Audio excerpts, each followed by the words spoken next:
drinking all access rock, hanging out in the the bottom of the first drink, I found my nerve. The bottom of the next one, I met my girl. At the bottom of the third drink, I found the fourth. The bottom of that one was a Trojan horse. The carrying demons. Getting good? Yeah. Good. It's actually hot. I lose a lot of weight. Last time we did it, I started the tour at 243 and then I went home like 218 or something. So that was 2010. So this year I'll probably weigh like 205. That's how I shaved your beard off for those two. Yeah. It's the mustache. Did some dumb shit with my face. It sucked. How was the recording experience for X Lives with the new producer? Awesome. It's the best recording. I was just saying that the other video. It's like the best recording process I've ever went through. Like it was, I hate recording more than anything. I threaten dudes' lives as I record. So like if they tell me to do it again or say like, oh, one more time, do it again, one more time, I get angry and I'm like, dude, if you say it one more time, I'll punch you. And then, yeah, I had one dude had my mom's number on speed dial to calm me down. No joke. But Joe Barisi, like, the dude is so cool, and he's got this like dog that walks around, and you'll be like, you'll hit a groove, and you'll be like, you know, like, I don't know, you'll be like in the zone, and then I don't know, like this dog will come up and just totally hit your hand and fuck the part up. You'll be angry, but then he'll be laughing, so it's, he's rad. He's just the raddest dude. What made you guys want to go over to Joe?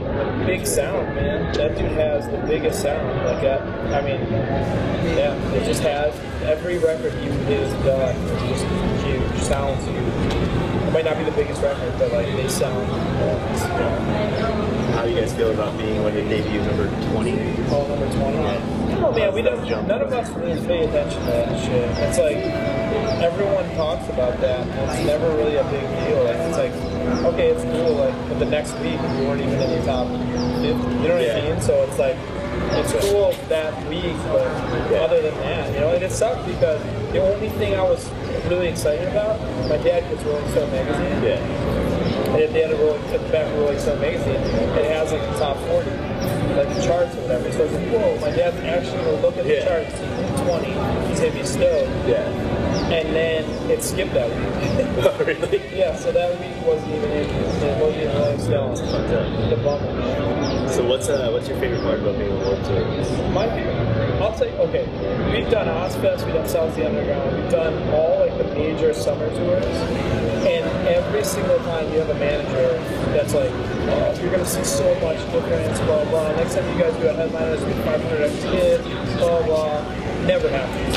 Every tour that they tell you is going to be like that, never happens. Then you do Warp Tour, and the next tour after Warp Tour, it's like 300, 500 kids. And you just actually pick it up as you go. Yeah. And yeah, they might be wearing like Green Carolina shirts and stuff like that. But it's cool because they're like, they listen to a whole bunch of shit. It's not just like the same stuff. You know what I mean? Yeah, exactly. You know, get more of an audience than just exactly. You're like, you're actually broadening people's horizons. Awesome. Yeah. What's the dynamic like being with two brothers? It's okay. It's weird sometimes because, you know, you like fight like brothers. Yeah. You know what I mean? But other than that, you know, it's pretty. I mean, we've been doing this for so long that everyone kind of understands how to sit around each other.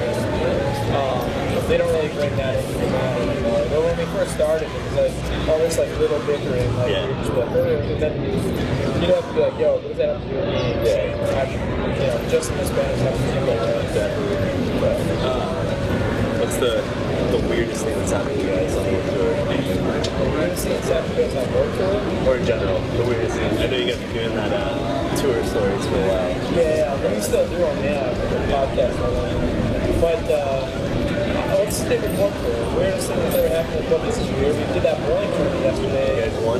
And Matthew Lillard, you know, Shaggy from Scooby-Doo. We interviewed him earlier and he was like, dude, those guys, they look punk rock, they are punk rock. Yeah. Like, they walked in there and said, we're going to win this stuff. Yeah. I mean, he was like, that was just weird. Yeah. I mean, SLC Punks is like my favorite. Yeah. For him, you hear him like he was rooting for us. Yeah. So like when you hear that, you hear you know, the dude from that's a spot rooting for you. Yeah. So like every time I turned around, I expect to see a blue mohawk. Yes. You know what I mean? Like it was fucking rad. And he was on screen. And he was on screen.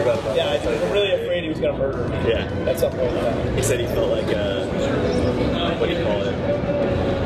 So like the little kid rooting for the team that won, even though it's not the losing team. Yeah. That was like the first. Yeah, like his team got wiped out the first game. Yeah, that's what he said. Yeah. So he rooted for us, and it was, and like we said, it was just weird, like hearing his voice. Yeah. Rooting for us. It's like when we toured with War, hearing Odorous talk outside of Odorous costume. It was like, what the hell, dude? Like, you know, when he's talking about a sandwich or something, like, oh, man, eat a sandwich, and you're just like, and then you turn and there's not like a huge alien dick there. Or something, you know what I mean? It's like normal. How was that too? Awesome. It was weird as fuck, obviously. Different. Before he died. In the process of it. It was, that really didn't hit me for a while, because we've done like 3 tours with those dudes in it. And obviously, like me being 34 years old, like when I was a kid, Scumdogs of the Universe was like one of my favorite records of all time, like being a young metalhead. And, you know, the first tour, like the nostalgia was unreal. The nostalgia was so cool. It's like, oh my god, like they're playing Maggots and they're doing this and doing this. Every day I'm singing along, I'm jumping around, you know what I mean? And then the second tour, it's like, oh, this is cool. Third tour, you kind of know the dudes, you know?